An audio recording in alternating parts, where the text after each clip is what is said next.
का हर बार तो हमनी के छठ गा बजा के ए तरीका से करबे करे नहीं जा। हाँ तो काहे ना अब की बारी कुछ नया तरीका से गा के छठ मनावल जा। पूजो में नया तरीका होला का? हाँ जी कुछ गाई ना। पहले तो ही शुरू कर। हाँ तो सुने। पेन्हिना बलमा जी पियरिया चली छापा राखे घा का चाही बासा के बहंगिया बहंगी लेके चलब घाट काजी पुरान के नियन गावे लगनी तनी डीजे में गाई। डीजे में कैसे तू ही शुरू कर।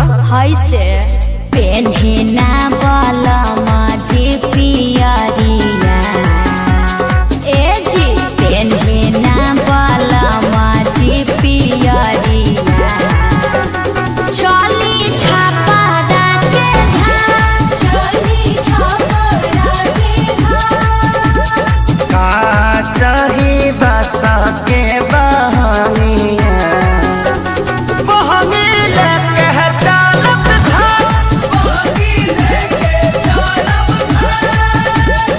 ए अम्मा जी तनी रौरो नाची बाट जे पूछेला बटोहिया बाट जे पूछेला बटोहिया ई दल के करा के जा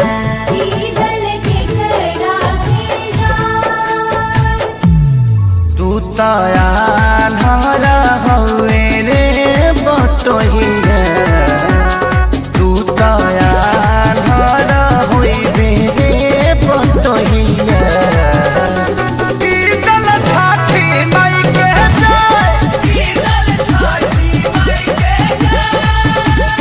का चाही बासा के बहंगिया तब बहंगी ही ना चहका ना जाए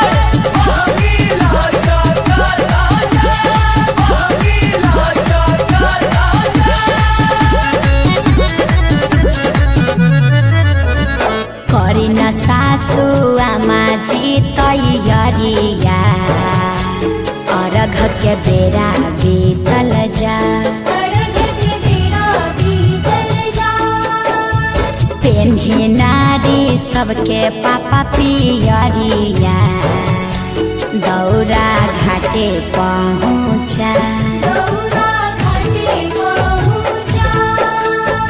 मम्मी हम तली थी घाट पलाका छोले। अरे तू का करे जइब पराका फोड़ के हमार सारी जरइब मरक एक था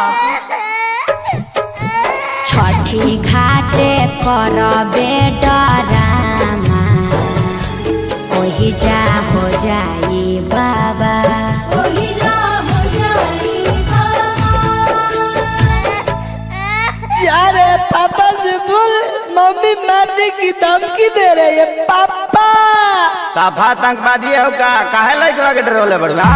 अरे ना जी बबुआ पर चटक न जन चलाई है दिहल हा छठी माई के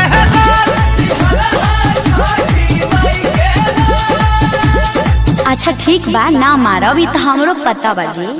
खीर पावन ह छठी मैया खुश रहो नैहर ससुराल खुश रहो आंगना दुआर खेसारी पवन बले रही प्यार।